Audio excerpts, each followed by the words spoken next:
Welcome to Cooper's History Podcast. I will be discussing the lost ancient African kingdoms and civilizations. This week, I will be discussing the lost Kush Kingdom. The Kushite Empire, control of Egypt and Zenith. The reign of Kashta, 770 BC to 755 BC. The role of religion in Kush's ascendance. Castor's reign in Kush began around 770 BC, and his appearance in Egypt was marked by the installation of his daughter Amenartis I as the god's wife of Amun-Elet at Thebes in 756 BC in Upper Egypt. This office of divine adoratress was important in the governance of Upper Egypt. Castor's appearance in Egypt was determined by the latter's political fragmentation, from the decline of during Egypt's 21st dynasty in the 11th century BC and the rise of the 22nd dynasty of Libyan origins, reigned 945 to 715 BC. Egypt had become increasingly decentralized and fragmented polities emerged as a number of independent chieftains established their own dynasties, especially in Lower Egypt, the Nile Delta region, but a faint ideology of unity was maintained by the theology of the Amun's direct kingship. Hence the importance of the institution of the divine adoratress of God's wife of Amun of Thebes that secured the legitimacy of pharaohs of this period. 19. Amenartis's installation therefore marked the formal extension of Kushite power into Egyptian territory, not through conquest, but by courting the allegiance of pre-existing local aristocracies and countenancing their cross-regional integration through diplomatic marriages and ritualized suzerainty. This style of Kushite governance was most likely analogous to the political system of Kerma and remarkably similar to medieval Sudanic states. It was dictated by ecological, geographical, and demographic conditions in the region, but was wholly unlike that of the Boraktraic Egyptian kingdom which it was now gradually subsuming. In this case, courting the allegiance of local pre-existing aristocracies was done by having the incumbent god's wife of Amun, named Shepin-Wepet I, adopt Castor's daughter, and retaining the descendants of the 23rd dynasty who had ordained Shepin-Wepet I in high social status.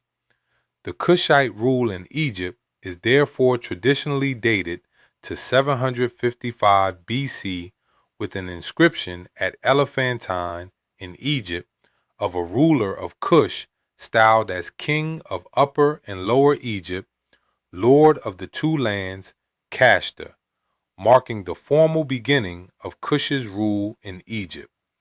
This is also the same year when Kashta's successor Pi ascended to the throne. The reign of Pi, 755 BC to 714 BC, benevolence and military prowess. On Pi's ascension, he immediately assumed a 5-part Egyptian-style titulary and inscribed this on a monumental stela that he set at Napata in his third regnal year. Pi's titles were similar to the titles of Pharaoh Thutmose III, 1479 to 1425 C, in which the latter was announcing his victories in Asia and Nubia's surrender, that he also inscribed on a stela displayed in Napata. This is the same Thutmose III mentioned in the introduction as the pharaoh that oversaw the final defeat of Kerma. Pi was openly announcing a momentous reversal of history. The use of Egyptian titles in Egyptian script as a means of articulating Kushite ideology of power was essential not just for integrating Egypt into the Kushite realm, but for enhancing the legitimacy of the Kushite rulers as pharaoh in this reversal of history.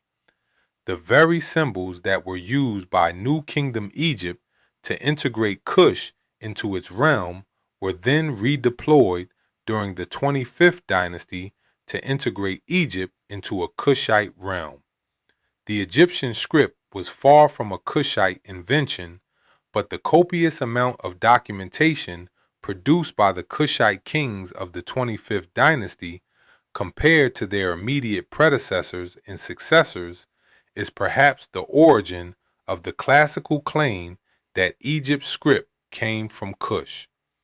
In Pi's monumental inscription, he declared that Amun of Napata has granted me to be ruler of every foreign country. Amun of Thebes has granted me to be ruler of KMT, Egypt. He to whom I say, you are chief, he is to be chief. He to whom I say, you are not chief, he is not chief, stating his imperialist perspective of royal power and his duty of expanding Kush, while also allowing for the accommodation of existing rulers who accept his rule as subordinate chiefs. Pi's monumental inscription depicting him receiving the submission of Egyptian chiefs. This is the longest royal inscription written in Egyptian hieroglyphs. Pi's armies advanced leisurely into Egypt in his 20th regnal year, with him at the head of his army, defeating and acknowledging submission of more than 15 Nile Delta chiefs such as Tefkent and Orsakan IV. Pi's kingship was confirmed by all Egyptian chiefs at all the three major Egyptian cities of Thebes, Heliopolis, and Memphis, and by all three major deities of the Egyptian state, Amun of Thebes, Ptah at Memphis, and Re at Heliopolis. Pi went back to his capital at Napatan in Self. The reigns of Shabbatako, 714 BC to 705 BC, and Shabako, 705 BC to 690 BC. Kush in Syria-Palestine, archaism, and the image of the ideal Kushite ruler. Shabbatako ascended to the throne with a fairly complete control of both Egypt and Kush, but facing the advance of Assyria to his northeast, whose army was in 716 BC, was standing just 120 miles from the city of Tanis in Egypt.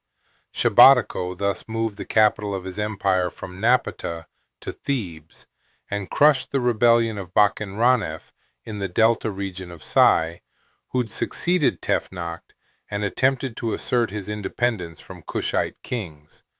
The quelling of this rebellion involved the summoning of Taharako, a son of Paye, in 712 BC.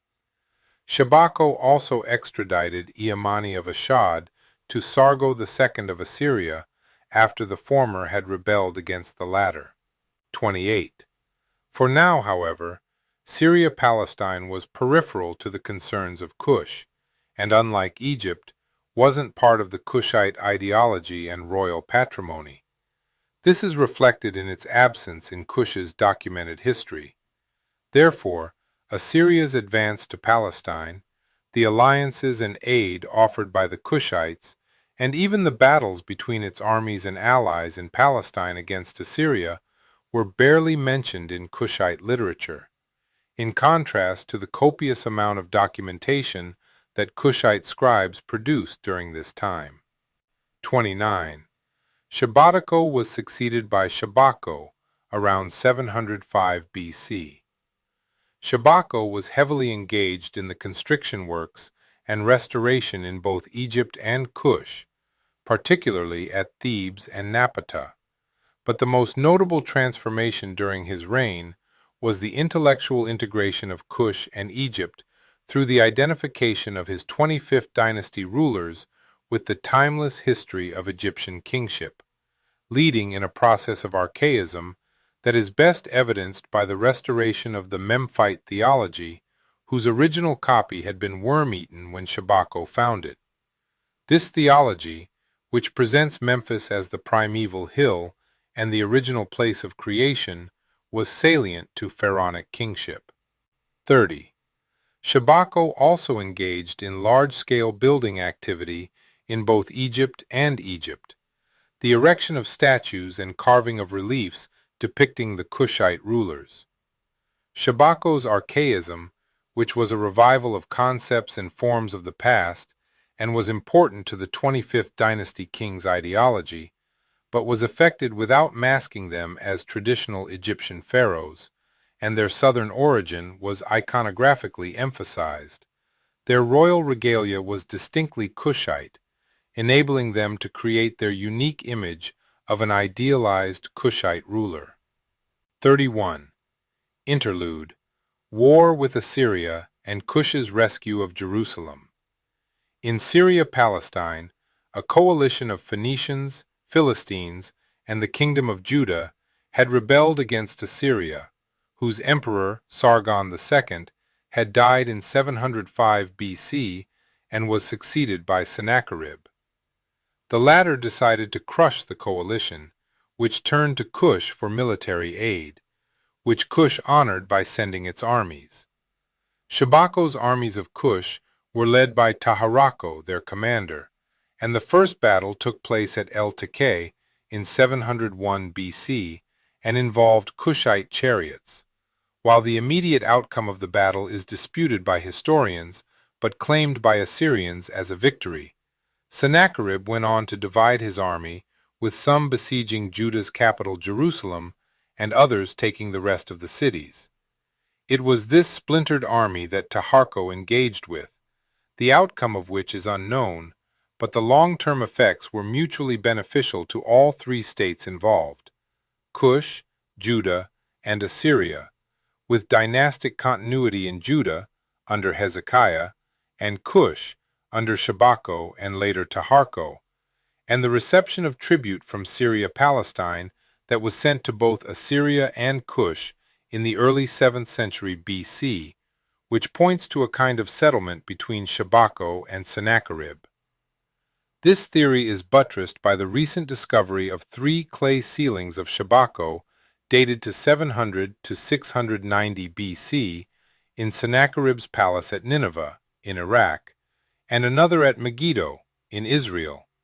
32, which were originally attached to documents, now lost, and one of these seals contains both Assyrian and Kushite seal impressions, indicating a two-factor authentication by both seal owners simultaneously, more likely by a Kushite factor in Assyria, since Kushite expatriates are mentioned as active at Nineveh in the 8th to 6th century BC. 33, attesting to friendly diplomatic relations between Assyria and Kush during the decade immediately succeeding the battle at El Tekeh. This settled outcome has attracted a flurry of publications on Kush's role in the rescue of Jerusalem, most recently popularized by Henry Aubin's The Rescue of Jerusalem, and recently supported by a group of biblical scholars and nubiologists, one of whom, Jeremy Pope, compiled a list of 34 historians who considered Kush either directly or partially responsible for the rescue of Judah. 34. Shabako was succeeded by Taharko in 690 BC.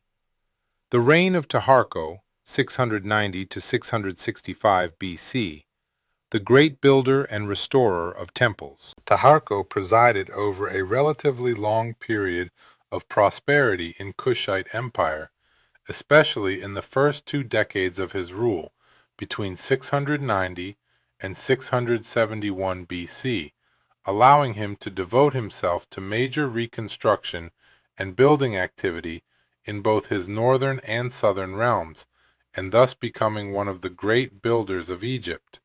35. His constructions in Kush included temples at Sanam, Napata, Kawa, Tabo, Kerma, Buhen, Gezira, Faras, Qasr Ibrim, and in Egypt he built and reconstructed temples at Philae, Edfu, Matana, Luxor, Medinet, Memphis Athribis, Tanis, and Karnak, the last of which he is credited individually with the construction and restoration of over a dozen temples, 36, while his predecessors had also commissioned construction works. None were to the scale of Taharko. His building activity was only matched by the pharaohs of the New Kingdom. This monumental building activity couldn't have been possible without the prosperity derived from trade between Kushite Empire and Syria-Palestine, for the luxurious and bulk goods of the latter, especially Asiatic copper and true cedar of Lebanon, that were important to Kush's economy and royal redistribution system, and are explicitly referenced in construction works, of which both items were used to build and decorate temples, as Montumhat, a high official under Taharko's government, wrote in an autobiographical inscription that he, too, had used true cedar from the best of the Lebanese hillsides. 37. Taharko in the eastern Mediterranean and Esarhaddon's attack on Kush, Syria-Palestine, now became part of Kush's political theater. There was some military action taken by Taharko in the 600s 80s BC in Syria-Palestine, and the latter was subject to Kush as a tributary state, now referred in Kush's documents as Kor, as mentioned in an inscription by Taharko at Sanam. This is affirmed by depictions of conquered Asiatic principalities in the Sanam temple reliefs. 38, and the tribute of viticulturists drawn from the nomads of Asia. But Kor wasn't central to Kush's politics, and Kush's foreign policy in the region was motivated by long-distance trade and border security. In 681 BC, the Assyrian king Sennacherib died and was succeeded by his son Esarhaddon. The latter reversed his father's foreign policy. While Sennacherib had destroyed Babylon and chosen to come to settle with Kush, Esarhaddon resolved to restore Babylon and instead advance towards Kush.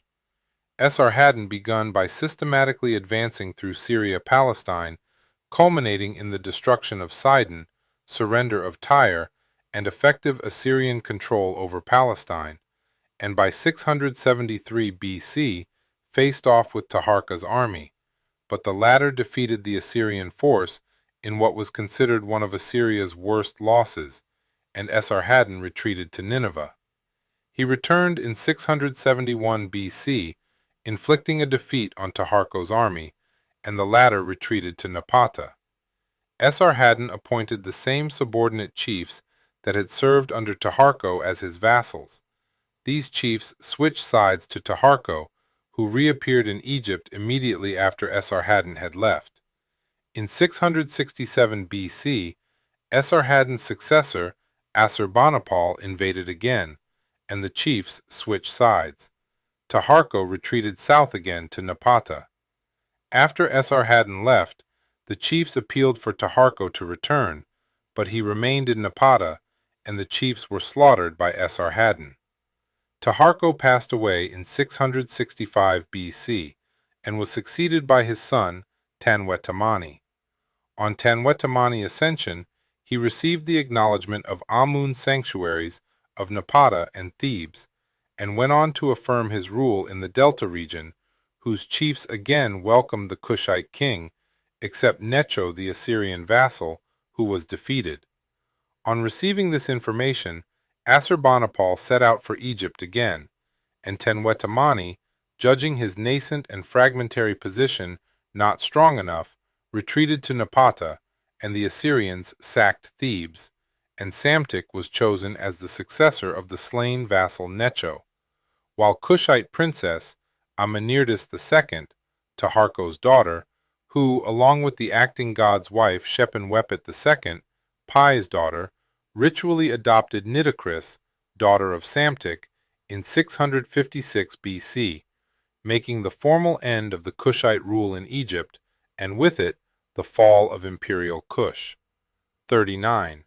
The kingdom of Kush, however, went on to outlive Egypt under the Nepotan and Meroitic eras, 656 BC to 360 AD, and its prosperity is well attested in the cities of Meroe, Musawarat, Naka, and dozens of others, as well as its extensive trade and warfare with Egypt's subsequent colonizers, beginning with the Persians, the Ptolemaic Greeks, and the Romans, all of whom failed in conquering it, with Rome famously signing one of the longest-lasting peace treaties with the Kushite queen, Amanirenas, in the 1st century BC. Classical literature on Kush's empire, the view from Greek and biblical scribes. Greek authors on Kush, the ideal ruler, and the blameless Ethiopia. In the years after the fall of the 25th dynasty, classical authors began to collect and write down accounts about the empire of Kush, its rulers and their people. Herodotus, died 425 BC, received his information about Kushite history from Egyptian priests of Ptah Temple at Memphis, 40 Wow. He says that the ethnographic accounts about the people of Kush were collected from other people in Egypt. Herodotus's accounts of both Egypt and Kush's history are limited by his own curiosities and his perceptions, but nevertheless preserve some historical truths. He thus claims that the Voida he was informed of the names of 360 Egyptian monarchs, 18 of whom were Kushite, but conflates Shabako's reign with the entirety of the 25th dynasty. He praises Shabako's judiciousness and pragmatic nature for sparing the defeated chieftain of the Delta, and says that Shabako ceded power once a prophecy of an oracle showed him the end of his rule. Herodotus's information on Shabako's personality and reign derives from a combination of the traditional Egyptian image of ideal regency with the image of the ideal Kushite ruler of the 25th dynasty. 41. This same image underlines the characterization of the other Kushite/Ethiopian rulers that Herodotus describes, such as the Aethiopia ruler who faced off against the Persian king Cambyses, where Herodotus accords moral superiority to Kushite rulers and people over the Persians. 42. Which is in line with his characterization of the idealized Kushite ruler Sabakos, and proves that the source of Kush's positive image in Herodotus's descriptions came directly from the Egyptian priests and their very positive memory of 25th dynasty rule. As Laszlo Torok writes, Egyptian historical memory preserved an ambiguous image of the Kushite dynasty. The Nubian rulers were remembered both as invaders and legitimate kings who reunited Egypt, restored the temples of her gods, and were then overthrown by a cruel conqueror. This heightened nostalgia of Kushite rule heightened under Persian rule, as the Egyptians contrasted the tyrannical and godless Persian conqueror with the benevolent and pious Nubian kings. The priests then conveyed these sentiments to Herodotus, who also shared with them a hatred of the Persian ruler Cambyses II, reigned 529 to 522 BC, and in Herodotus's description of the Kushites/Aithiopians, he affirmed not just Homer's pious, blameless, and handsome Aithiopian, but complemented it with more realistic accounts about Kush's history, its rulers, and its people at the time of Cambyses II's conquest of Egypt. 43. Herodotus's positive descriptions, who then repeated by later Greek authors, Agatharchides of Cnidus, 200 BC, who I quoted in the introduction, and Diodorus Siculus, died 30 BC, the latter of whom spoke highly of the Aethiopians as the first people to worship the gods and the origin of Egyptian civilization. 44. Both of these views originated from Herodotus, biblical scribes on Kush and how Aksum became Ethiopia. Kush as a strong and honorable Gentile nation. The biblical authors of Isaiah 37:9 and 2 Kings 19:9 composed these books the late 6th century and 5th century BC respectively. 45. The writers explicitly refer to Kush and its ruler as Tirhakah, marching out to fight Sennacherib, who had besieged Jerusalem. The chroniclers conflate Taharko's generalship and his kingship because Taharko became king not long after this battle. As mentioned earlier, the documentary evidence from Kush places him at the head of the Kushite army as early as 712 BC under Shabbatako, and he would have been the leader of the Kushite army that faced off with Sennacherib. The archival material used by biblical authors to compose these books was likely contemporary with the events described, but combined at a later date, and unlike Herodotus, the informants of biblical scribes were local, in Judah itself, and were relating events from their perspective rather than the Egyptian perspective. But they nevertheless thought it necessary to include colorful remarks about a foreign/Gentile nation, Kush, and its people. This positive portrayal was a result of Kush's military aid to Judah, but was also as a rhetorical tool for religious purposes. After all, the defeat of Sennacherib's siege of Jerusalem is attributed to God striking down his army. It was this morally superlative portrayal of Kush/Ethiopia in biblical literature that influenced rulers of the kingdom of Aksum, in modern Ethiopia, to deliberately appropriate the noun Ethiopia as their own self-identification, Ethiopius/Ethiopia, which they did for geopolitical and religious purposes.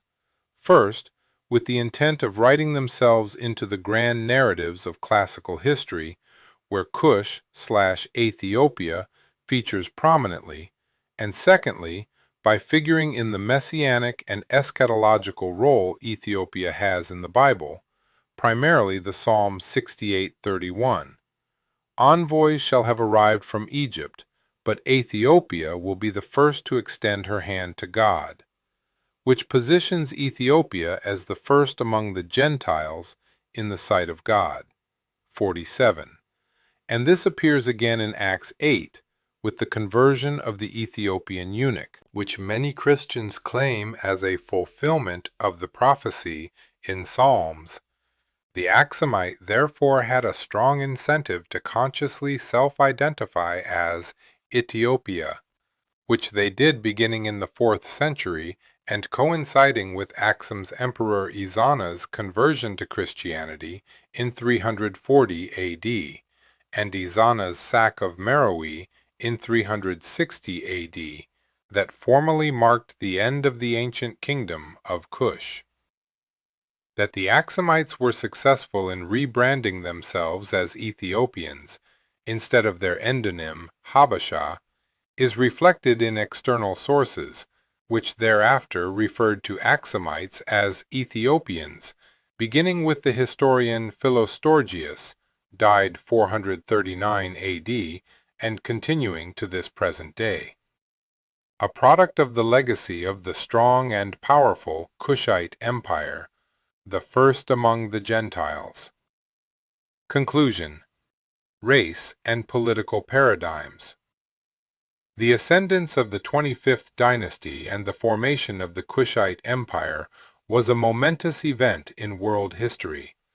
Kush became the second largest empire and a major global power, reversing centuries of decline and political fragmentation in Egypt, and presiding over a period of prosperity by reviving trade with Syria-Palestine. The might of Kush in uniting Egypt and defending Syria-Palestine, the benevolence and piety of its rulers in treatment of subordinate chiefs, their devotion to religion, and the character of its people were contrasted with other foreign rulers and nations who were often negatively portrayed in Egyptian biblical literature and Greek literature in general. The positive descriptions of Kushites/Aithiopians, and thus the first unambiguous literary descriptions of black African people in antiquity, was therefore not a general tolerance/openness towards foreign people in classical literature, but was instead a direct consequence of the role Kush played in global affairs as the ideal foreign rulers, which was contrasted with the brutish foreign rulers such as the Assyrians in biblical literature and the Persians in both Egyptian and Greek literature. What had been Kushite ideologies of governance and border defense inadvertently became the templates for exemplary leadership in the eyes of external observers. Classical writers were in fact ambivalent towards foreign people at best and hostile at worst. Early Egyptian portrayals of Kush were often negative because of the rivalry with Kerma, that is, Kush, which was referred to as vile Kush or wretched Kush, a stark contrast to the image of Kush that the Egyptian priests were conveying to Herodotus. However, the conditions that enabled Kush's imperial ascendance to the global political arena couldn't be replicated in the latter centuries as successive empires centered their control in the eastern Mediterranean and northern Egypt, confining Kush to Sudan and southern Egypt, despite several incursions into Egypt by the Kushite armies in the later centuries. By the time Kush fell in 360 A.D., embryonic concepts of race and racism were being formulated in late antiquity between the 1st and 5th century A.D., characterized by an increasing literary focus and commentary on the curse of Noah to his grandson Canaan, which scholars begun to instead direct at Ham, Canaan's father, hence the curse of Ham, and exclusively identifying Ham with Kush and claiming the curse itself was slavery and blackness. Therefore, between Philo in the 1st century A.D., the Palestine and Babylonian Talmuds in the 4th century A.D., and the medieval Arabic writers in the 10th century, the foundations were laid for later anti-blackness seen in medieval literature and the portrayal of Kush, and thus Africans in general, in a negative light. By then, writers were no longer describing African rulers and states that played an active part in their history, but peripheral foreigners, the majority of whom came not as kings or military generals, but at best as merchants, and at worst as slaves. Proponents of the view that the world of classical antiquity wasn't racist have been criticized by some for closing their eyes to obvious expressions of anti-black sentiments, a critique that is blunted when one attempts to define what anti-black sentiment is. While such debates are beyond the scope of this article, the evidence provided here shows that the positive depiction of Kush's 25th dynasty in classical literature was a direct consequence of the role its rulers and people played in the politics of the societies where those positive sentiments about them were written. And the evidence of the negative descriptions of Kush before its ascendance and after its fall shows how views about foreign people were informed by the nature of interactions they had with those writing about them, which are dictated by the prevailing political paradigms. The interactions classical writers had with the 25th dynasty and the people of Kush were colored by the political paradigms of the 8th/7th century BC, in which Kush was seen as a liberator and its people were remembered as pious. These positive sentiments were then reflected in classical descriptions of Kushites, the blameless, strong, and handsome Aithiopian. Thank you for joining me this evening as I discussed the Kush Kingdom. Make sure to join me in 2 weeks as I will be discussing the Aksum Kingdom.